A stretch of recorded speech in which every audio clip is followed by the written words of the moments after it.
네, 하나님의 말씀은 신약 성경에 있는 사도행전입니다. 사도행전, 마태, 마가, 누가, 요한복음, 그리고 사도행전이 있습니다. 네, 사도행전 5장 29절부터 33절까지 말씀입니다. 네, 자, 잘 한번 들어보도록 하시고 마음속에 온 말씀을 잘 한번 새겨보세요. 베드로와 사도들이 대답하여 이르되 사람보다 하나님께 순종하는 것이 마땅하니라. 너희가 나무에 달아 죽인 예수를 우리 조상의 하나님이 살리시고 이스라엘에게 회개함과 죄 사함을 주시려고 그를 오른손으로 높이사 임금과 구주로 삼으셨느니라. 우리는 이 일의 증인이요 하나님이 자기에게 순종하는 사람들에게 주신 성령도 그러하니라 하더라. 그들이 듣고 크게 노하여 사도들을 없이 하고자 할세.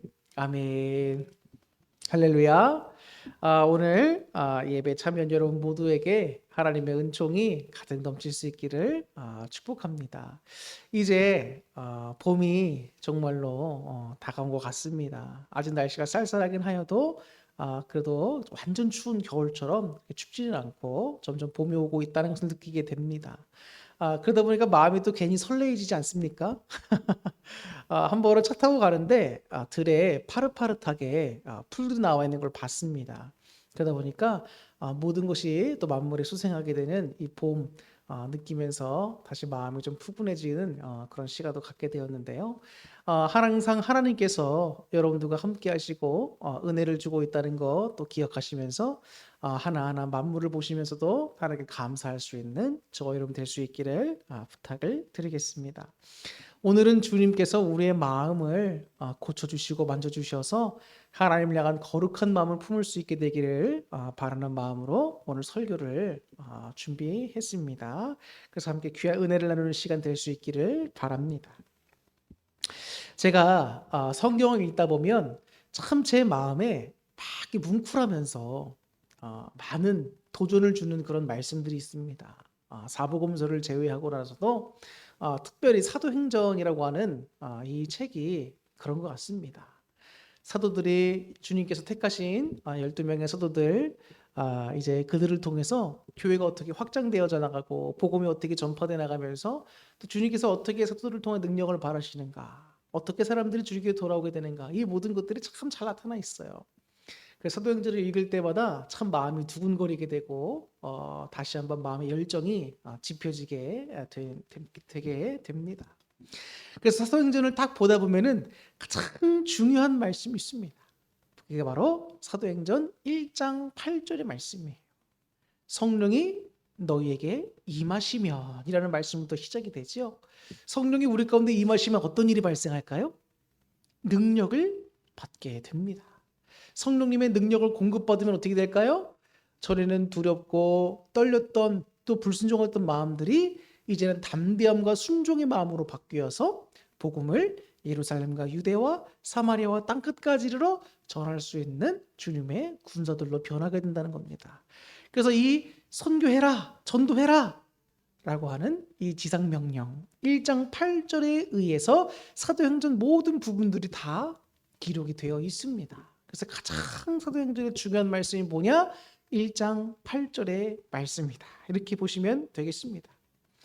그래서 이 1장 8절의 선교 지상 명령에 따라서 예수 그리스도의 복음이 사도들과 성도들에 의해서 이제 땅끝까지 퍼져나가게 되는 그런 과정들, 또 처음에 시작되는 그런 운동들과 모습들이 잘 기록이 되어 있다는 거예요.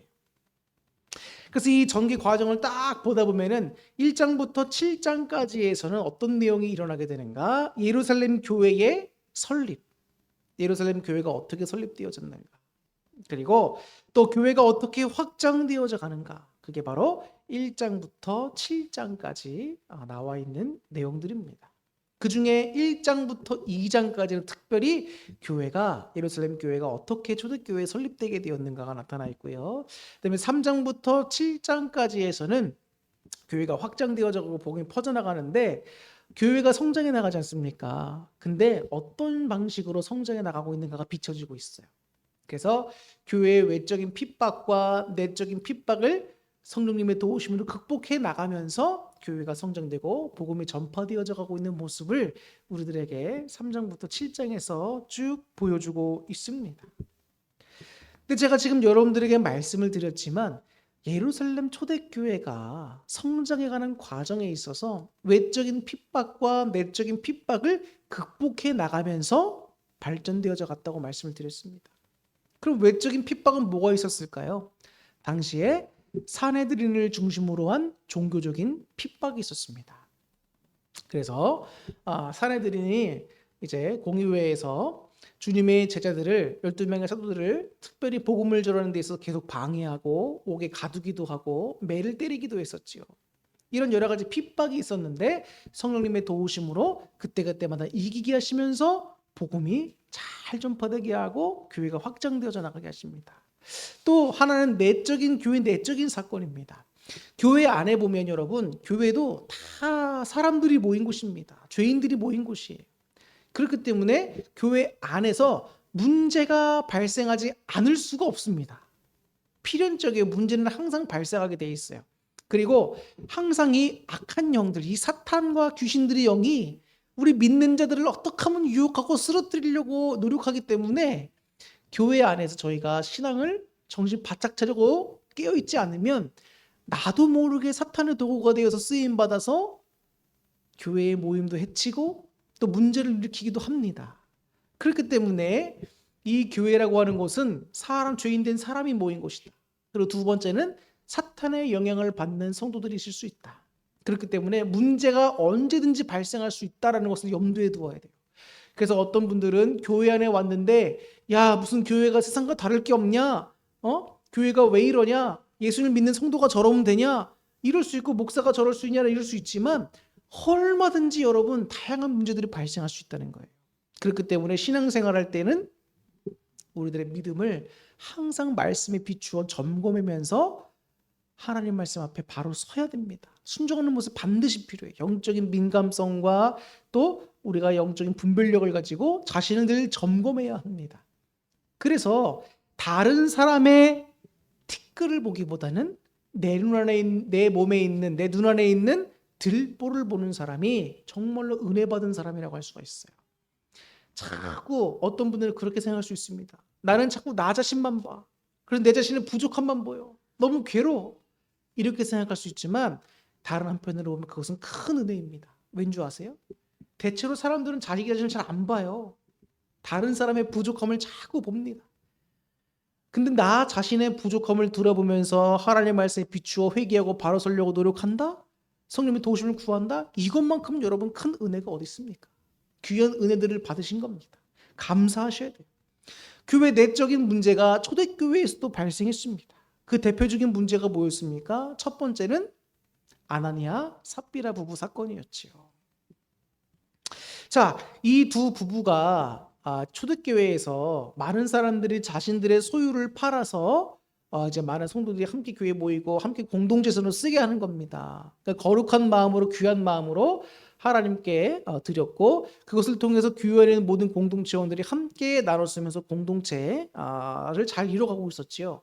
근데 이런 공명심, 나의 이름을 내고 싶고 내가 높아지고 싶고 사람들로부터 인정받고 싶어하는 욕구가 이 아나니아 삽비라 부부에게도 있었습니다. 그래서 자신들의 재산을 팔아서 하나님께 다 드린 것처럼 사람들을 속였지만 실제로는 하나님을 기만하고 사람들을 속이고 일부의 헌금만 해서 자기 이름을 내고 명예를 얻으려고 했던 것이지요. 자, 이러한 사건이 하나님의 큰 진노 앞에 무산되고 심판을 받게 되고 부부가 죽게 되는 일이 발생하지 않습니까?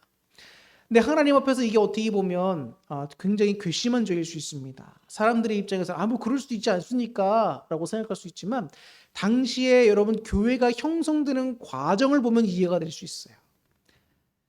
예루살렘에 여러분 초대교회가 형성이 됐습니다. 예수님은 승천하셨죠? 부활 승천하셨죠? 그리고 이제 이 땅에 남아있는 12 사도를 중심으로 해서 초대교회가 생겼단 말이에요. 그럼 초대교회가 한참 이제 부흥되고 발전되어져 가고 있는 과정 속에 거짓과 하나님을 기만하는 것과 성도를 속이고 공동체를 와해시키려고 하는 이런 사탄이 주는 마음이 이 아나니아와 삽비라 부부에 들어왔단 말이에요. 근데 이것이 허용되고 묵인되는 순간 어떤 일이 발생할까요? 교회가 확장과 복음 전파에 어려움을 겪어질 수가 있는 겁니다. 그렇기 때문에 하나님은 특별히 이 사건을 통해서 본을 보이시려고 엄하게 다루신 거예요. 자, 아나니아와 삽비라와 같은 교회 안의 교만과 또 허영심과 또 하나님을 기만하는 것, 공동체를 와해시키는 이런 문제가 발생을 했고, 두 번째 문제는 뭐냐면 유대인이었다가 예수를 믿게 된 사람도 있고요. 또 이방인이었다가 예수를 믿게 된 사람도 있습니다. 근데 이런 사람들이 다 이제 초대교회에 모여 있었는데, 자, 문제는 뭐였냐면 팔은 안으로 굽는다고. 같은 유대인이었던 성도들에게 날마다의 구제가 더 많이 가는 거예요. 그러니까 이제 예수님을 안 믿었다가 이제 헬라파 이제 그리스도인을 말하는 거죠. 그래서 불평불만을 터뜨리는 겁니다. 그러니까 교회 내에서도 이런 어떤 차별이라든지 이런 것들이 있었단 말이에요. 구제에 대한 물품에 대해서도 전해줄 때에 차등이 있었고, 자, 이런 것들이 교회 안에 있었습니다. 그럼 지금 보더라도 여러분 굉장히 이거는 좀 심각한 문제 아닙니까? 그렇기 때문에 이런 초대교회 문제가 있었지만 이것도 성령님의 도우심과 지혜를 통해서, 성도들의 지혜를 통해서 하나님이 아름답게 잘 해결해 나가시죠. 그러니까 교회는 어떤 문제가 있다고 해서 에휴, 세상과 다를 바 없다 이렇게 실망할 필요가 없다는 거예요. 항상 악한 영이 역사하고 있고 죄인된 부족한 사람들이 모였기 때문에 문제는 발생할 수 있어요. 그러나 우리에게는 누가 계십니까? 성령님이 계시고 하나님이 함께 하시기 때문에 하나님 말씀에 순종하며 하나님이 이끌어서 믿는 사람들이 더 많습니다. 그렇기 때문에 하나님은 또한 그런 사람들을 통해서 하나님의 교회를 이뤄가게 하세요. 그러니까 여러분, 주님을 믿어야지 사람을 바라보고 신앙생활하면 안 됩니다. 저 사람이 저러니까, 저 목사가 저러니까 내가 신앙생활 못하겠다 이렇게 하면 안 된다는 거예요. 신앙생활은 오직 누구를 바라봐야 된다? 하나님을 바라봐야 됩니다. 이러한 교회의 외적, 내적 시련을 극복해가면서 교회가 성장되는 거예요. 우리 어울림 교회도 여러분 외적인 핍박이 있을 수도 있고 내적인 어려움이 있을 수도 있지만 중요한 것보다 하나님이 우리와 함께 하신다. 그 하나님께 소망을 두며 우리 교회도 성장해 나가고 있는 겁니다. 제가 11년을 지금 목회하고 있습니다. 이곳에 와서 11년을 목회를 하고 있지만 저는 정말 귀한 열매를 맺게 해주신 하나님께 감사드려요. 많은 분들이 없어도 우리 교회의 1호 집사님을 열매를 맺었잖아요. 얼마나 귀한 일인지 모릅니다. 어떻게 보면 집사님은 저의 자부심이에요. 정말입니다. 우리 교회의 자부심. 사람이 할 수 없는 일입니다. 하나님이 이뤄가시는 거예요. 어떤 분들은 11년 동안 목회하면서 겨우 열매 한 사람 맺었냐 얘기할 수 있지만 아닙니다. 한 사람 한 사람이 여러분 하나님이 보내주시지 않으면 올 수가 없어요. 큰 교회는 여러분 건물 잘 지어놓고 또 여러 가지 이제 학생들이나 사람들을 향한 시스템들을 잘 마련해놓고 환경과 공간을 조성해 놓으면 사람들이 옵니다. 그냥 알아서 와요. 근데 비전교회는요 그렇지 않거든요. 비전교회는 사람이 정말로 안 옵니다. 정말로 안 와요. 근데 오는 사람들이 있어요. 어떤 사람들 오는지 아세요, 여러분? 돈 달라고 하는 사람들, 뭐 좀 사달라고 하는 사람들, 뭐 좀 부탁하려고 오는 사람들. 또 한 부류가 있습니다. 신천지 이단들이 와요. 얼마 전에는 여기 신천지 사람들이 저희가 CCTV를 달아놨잖아요. 그 이유도 있는데 바로 그런 사람들 때문에 달아놓은 거예요. CCTV를 달아놨더니 이단들이 굉장히 생각보다 많이 왔다 갔다 합니다. 와가지고 막 목사님 얘기하자고 막 그러면서 아주 그냥 2명씩 짝지어다니면서 막 와요. 어떤 데 3명씩 막 짝지어다니면서 옵니다. 그러니까 제가 CCTV를 보면서 다 아니까 얘기를 안 해주고 상대를 안 해주죠. 그러다 보니 그냥 돌아갑니다. 편지 하나 넣고 갈게요 하고 넣고 가요. 그러면 신천지 가는 내용들 막 넣고 갑니다. 어이가 없어요. 정말 여러분 이런 상황 가운데 한 영혼이 등록했다? 예수님을 섬기겠다고 왔다? 이건 여러분 사람의 노력과 능력으로 되는 게 아닙니다. 하나님이 보내주신 거예요. 그래서 얼마나 감사한지 몰라요. 근데 중요한 건 뭡니까? 교회는 외적인 핍박과 내적인 문제들이 충분히 있을 수 있다. 근데 그럼에도 하나님이 계시기 때문에 교회는 성장하고 부흥되어져 나갈 수 있다는 것을 꼭 기억하세요. 그래서 우리가 신앙생활할 때 우리의 중심은 누가 됩니까? 하나님.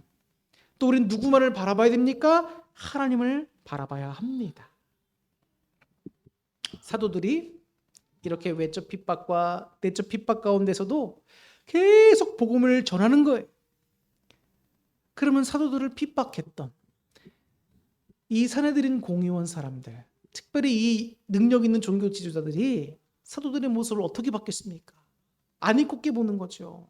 왜냐하면 예수님을 억울하게 누명씌워서 잡아 죽인 사람들이 누구예요? 자신들 아니에요. 유대 종교 지도자들 아닙니까? 근데 예수님이 부활했다. 알고 있지요? 그 부활하신 예수님을 누가 전하고 있지요? 예수님이 12명의 사도들이 전하고 있는 겁니다. 근데 놀라운 일이 발생하는 거예요. 예수님처럼 주님의 사도들을 통해서 병든 자가 치유받고 귀신들이 떠나가는 역사들이 막 일어나는 겁니다. 그러니까 오죽하면 많은 사람들이 몰려와가지고 베드로의 그림자에라도 이 병자가 닿으면 병이 나을까 해서 그림자에게도 좀 비쳤으면 좋겠다. 이런 말로 하면 병자들이 막 옵니다.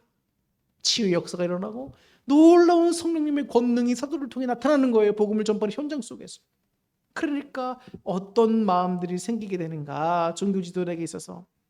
우리가 읽지는 않았지만 17절을 한번 보겠습니다. 17절. 5장 17절 제가 읽어드릴게요. 대제사장과 그와 함께 있는 사람, 즉 사두개인의 당파가 다 마음에 뭐가 가득했다? 시기가 가득했다는 거예요. 시기가 가득했다. 시기가 가득했다.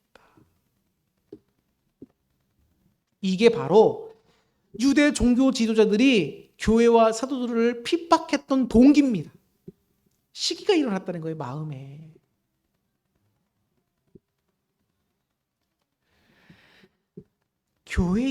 초대교회의 교세가 급격하게 확장되어져 갑니다. 근데 그것뿐만 아니라 표적과 기사가 나타나면서 복음이 막 퍼져나가요. 그러니까 어떻게 합니까? 백성들로부터 칭송받게 되는 거예요. 그럼 모든 칭송과 관심과 집중과 존경과 우러러보는 그런 모든 것들이 유대의 종교 지도자들에게 집중돼야 되는데, 유대교에 집중돼야 되는데, 이게 자꾸 그리스도교로 뺏기는 거예요. 사도들에게 뺏기는 거예요. 시기심이 일어나죠. 근데 그러다 보면 또 어떤 일이 발생할까요?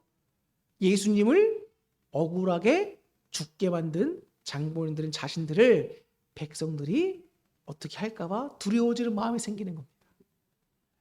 야, 이 예수님이라는 분이 진짜 살아계신 역사하시는 분이었고 진짜 우리 왕이었는데 저 유대 종교 지도자들이 이렇게 죽였구나. 백성들이 이렇게 하면서 단합이 돼서 일어난다면 자기들이 어떻게 감당하겠습니까?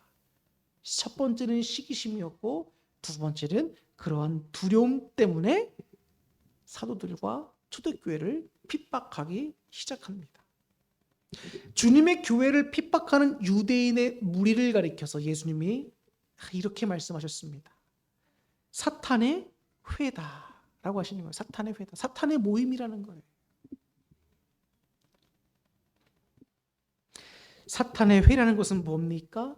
곧 사탄의 하수인이 된다는 의미입니다.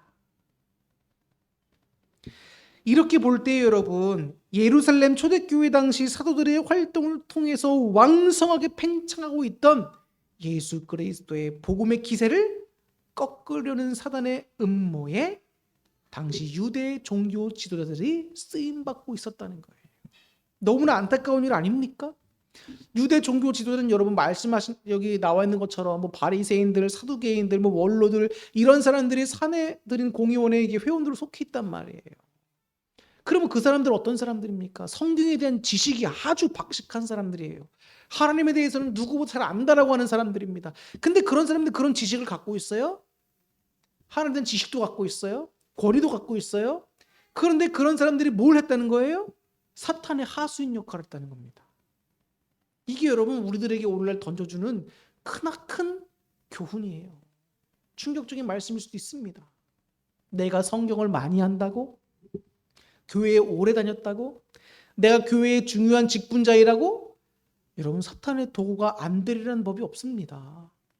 목사들도 정신 똑바로 차려야 되는 이유가 여기 있어요. 여러분 내 안에 나도 모르게 여러분 미움, 다툼, 시기, 질투가 들어올 수가 있고 거짓을 말하고자 하는 마음이 들어올 수도 있고 허영심이 들어올 수도 있고 공명심이 들어올 수도 있고 다양한 유혹이 들어올 수 있습니다.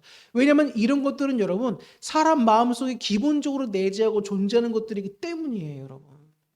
그렇기 때문에 이런 것들은 다스려져야 하는 부분입니다. 누구의 뜻대로? 하나님의 뜻대로 다스려져야 되는 거예요.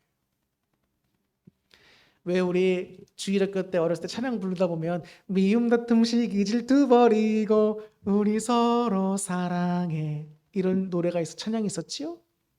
근데 이런 찬양을 어렸을 때 부르다 보니까 이 미움 다툼 시기 질투 버려라 라고 하는 하나님의 말씀을 들으면 왠지 좀 유치하게 들립니다.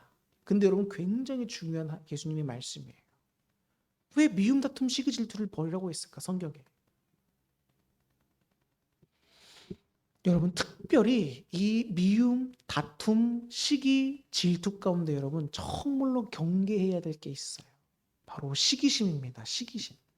이 시기심 안에 여러분 미움, 다툼, 질투가 다 들어가 있어요.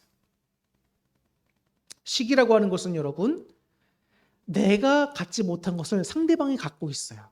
그러면 그 상대방이 갖고 있는 것을 파괴해서라도 없애버리고 싶은 마음이 시기라는 거예요. 시기. 그래서 여러분 우리나라에 일어나고 있는 세계적으로 일어나고 있는 많은 범죄들 가운데 이 시기 때문에 여러분 살인범죄가 많이 일어나는 거 아십니까? 예를 들면 이런 겁니다. 두 여인이 있습니다. 이 두 여인이 서로 친한 친구예요. 근데 이 여인은 남편과 일찍 이혼하고 혼자서 외롭게 사는 거예요. 근데 이 친한 친구는 남편과 함께 행복한 가정을 꾸려서 아이 낳고 행복하게 잘 살고 있는 겁니다. 근데 그 모습이 싫은 거예요, 이 여자가. 그래서 남편을 제외하고 남편이 일하러 간 사이에 이 친구와 두 자녀를 다 죽여버렸어요. 시기라는 것이 여러분 그런 겁니다. 교회 안에서도 여러분 성도들끼리 여러분 시기와 이런 것들 질투가 얼마나 많은지 아십니까? 예를 들면 자, 내가 별로 마음에 안 드는 성도가 있습니다. 근데 그 성도가 하나님께 은사를 받았네요. 나는 방언 못하는데 저 성도는 방언을 합니다. 나는 이런 게 하나님께 은혜를 못 받았는데 저 정도는 저런 은혜를 하나님께 받았네? 마음에 막 시기가 올라오는 거예요. 교회 안에 이런 거 꽤 많습니다, 여러분. 그리고 성도가 성도를 보면서 저 성도는 삶이 참 돈이 많아서 물질이 많아서 풍족하구나. 시기가 막 일어나요. 나는 이렇게 몸이 약한데 저 성도는 저렇게 건강해서 이렇게 즐기면서 사는구나. 시기가 막 일어납니다.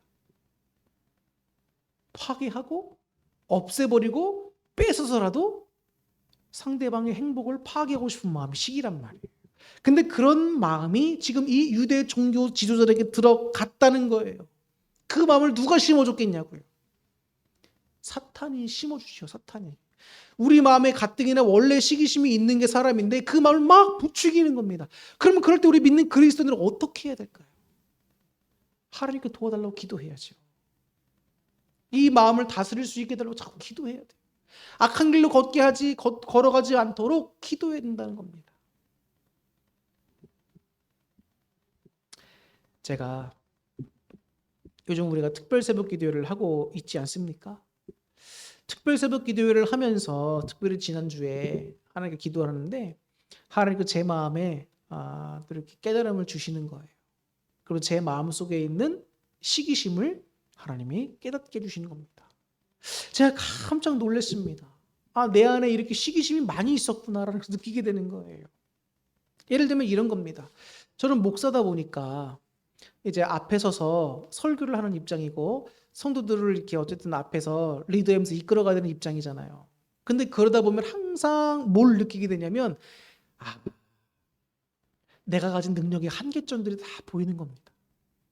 그러면서 다른 목회자들의 장점들이 보이기 시작하는 거예요. 근데 그런 상대방들의 장점들을 다 내가 내 능력으로 가질 수가 있느냐? 그런 게 아닌 겁니다. 설교를 탁월하게 잘하는 목사님들이 얼마나 많은지 몰라요. 근데 제가 아무리 열심히 준비한다고 한들 설교를 탁월하게 잘하시는 분들을 따라갈 수가 없죠. 또 나보다 다른 것을 더 잘하는 목사님들이 잘하는 것을 제가 따라갈 수가 없는 거예요. 또 어떤 목사님들은 부자고 물질이 많아서 생활하는데 아무런 어려움이 없지만 저는 어렵단 말이에요.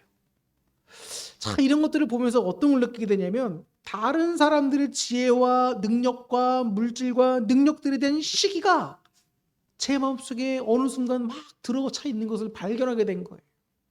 근데 그게 여러분 어떤 모습으로 나타나는 줄 아십니까? 하나님의 앞에 대해서 불평하게 만들어요. 하나님께. 하나님, 저들은 저런데 왜 저는 이렇습니까? 같은 종 아닙니까? 공평하신 분 아닙니까? 저에게도 뭔가 능력이 있어야죠.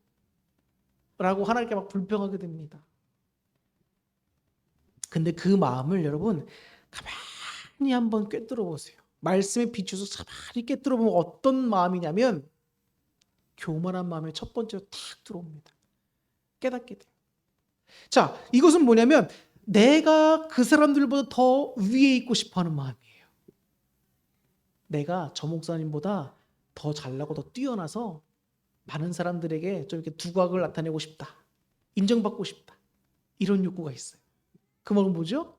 교만한 마음이란 말입니다. 아나니아와 삽비라 부부처럼 공명심,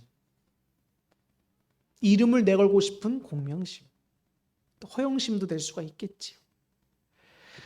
과시하고 싶어하는 마음, 남들보다 위에 있고 싶어하는 이 교만과 허영심, 과시하려고 하는 공명심, 이런 것들이 다 반영된 심리가 이 시기 안에 들어있단 말이에요. 그리고 이런 것들을 그러면 어떻게 극복할 수 있겠느냐? 하나님은 제 마음에 또 깨달음을 주시는 거예요. 타인에게 주신 은혜를 보지 말고 하나님이 내 자신에게 부어주신 은혜에 집중해라 라고 말씀하시는 겁니다. 타인에게 주신 은혜는 타인 겁니다. 존중해줘야 되고 인정해줘야 돼요. 하나님은 그 사람들을 그런 상황과 환경과 능력 가운데 쓰고 계시는 거고, 저는 제 나름대로 하나님의 은혜를 입으면서 지금도 쓰임받고 있는 거고, 여러분도 마찬가지인 겁니다. 여러분, 우리가 자꾸 다른 사람을 보지 마세요. 하나님이 다른 사람에게 주신 은혜에 집중하지 마세요.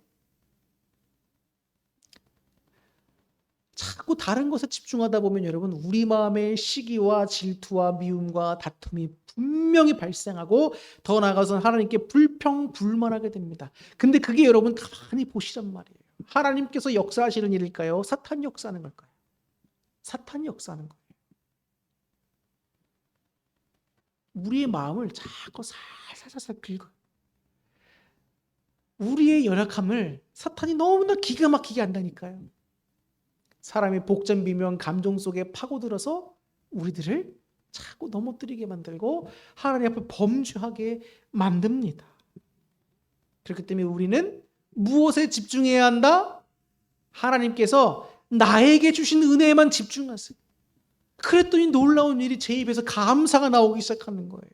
주님을 향한 불평과 불만의 마음들과 다른 사람을 시기 질투하고 미워하던 마음들에서 평안과 감사의 말이 나오기 시작했습니다. 이것은 제 능력으로 될 수 있는 일이 아니에요. 그래서 하나님이 나의 마음을 만져주시고 고쳐주고 가시는구나 깨닫게 되는 겁니다. 기도하면서 여러분 이런 경험들도 여러분 많이 느끼셨을걸요? 주여, 나의 마음을 고쳐주소서. 나의 마음을 만져주소서. 하나님께서 원하시는 뜻대로 순종할 수 있도록 거룩한 마음과 선한 마음을 창조해 주소서. 미움, 다툼, 시기, 질투의 마음이 아니라 사랑과 긍휼과 온유와 섬김의 마음, 겸손의 마음이 있게 하소서. 기도 제목이 나오는 거예요. 시기심은 타인의 것을 빼앗고 파괴해버리고자 하는 마음입니다.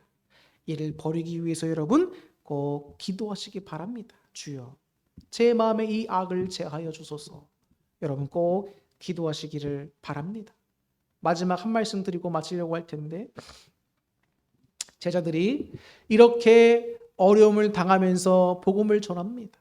복음을 전했다는 이유로 옥에 갇히게 돼요. 그런데 주님께서 밤에 사자를 옥중에 보내셔서 옥문을 열어주십니다. 그래서 사도들이 갇혀있다가 나와서 다시 주님의 명령을 따라 성전에 가서 복음을 전하는 겁니다. 그러니까 이제 이 잡아들여온 사도들을 핍박하려고 이제 사내들인에서 병사들을 시켜서 옥에 있는 사도들을 끌고 와라! 라고 하는데 없는 거예요. 어디 갔냐 어디가 찾다보니까 성전에서 복음을 전한다는 겁니다. 전도하고 있다는 거예요. 그러니까 또 데리고 왔어요. 사내들은 공회 앞에. 그러면서 가운데 서게 하고 이야기를 합니다.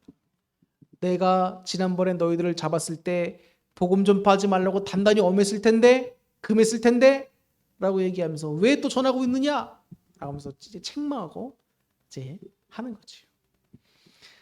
그러면서 이들에게 대해서 어떻게 처리할까 막 하고 있는 가운데 바울의 스승이었던 가말리엘이 하나님께서 마음을 감화감동시켜 주셔서 이제 그들이 풀려날 수 있도록 또 해주지요. 여기서 우리는 뭘 할 수 있나요? 하나님이 함께 하시니까 주님의 도우심으로 사도들이 구원을 받게 된다는 거예요. 그래서 복음을 전파하는데 방해가 있어도 끊어지지 않는다. 복음 전파가 안 끊어진다는 겁니다. 여러분, 하나님의 도우심이 저와 여러분들에게 분명히 있습니다. 믿으셔야 돼요. 우리의 마음이 복잡하고 어렵고 다양한 감정 속에 휘둘려 있어도 주님께 기도하면 주님이 우리를 도와주신단 말이에요. 하나님의 사람으로 서나갈 수 있도록 우리를 통해 복음이 이 청촌동과 부평지역과 인천과 넘어서서 우리 한국과 세계를 향해 뻗어갈 수 있도록 주님께서 도와주신다는 겁니다. 여러분, 이것을 믿으십니까? 내가 뭘 할 수 있겠어라고 생각하지 마세요. 이 나이에 뭘 할 수 있겠어라고 생각하지 마세요. 모세는 80세에 부름받았습니다. 여러분, 자신이 주님에서 할 수 있는 모든 것들을 할 수 있다는 것 자체가 감사한 겁니다. 내가 뭘 할 수 있어? 나같이 부족한 사람이 이렇게 생각하지 마시고 하나님은 오늘도 나라는 사람을 통해서 어떤 걸 하길 원하실까? 여러분, 복음 전파를 원하십니다. 복음을 전해야 합니다. 기회가 되든 못 얻든 우리는 전도의 문을 열어달라고 기도하면서 복음을 전할 수 있어야 합니다. 그럴 때 하나님의 도우심도 경험할 수 있는 거예요. 핍박에 다가와도 하나님의 도우심으로 날마다 이겨낼 수 있는 겁니다. 그래서 오늘 이 말씀을 마치려고 합니다. 사랑하는 성도 여러분, 우리 마음 가운데 나도 모르게 교만이 들어오고 또 미움, 다툼, 시기, 질투의 감정 때문에 힘들어하고 괴로워하고 있다면, 혹시 하나님께 불평하고 불만하고 원망을 하고 있다면 여러분, 오늘 우리의 그런 악한 마음을 고쳐달라고 여러분 기도하세요. 그리고 하나님 도와주셔서 선한 마음을 창조하시고 마음과 생각을 지키시고 말씀에 비추어 자신의 모습을 회개하고 하나님의 사람으로 거룩하게 세워져 나갈 수 있게 해달라고 도움을 요청하시기를 바랍니다.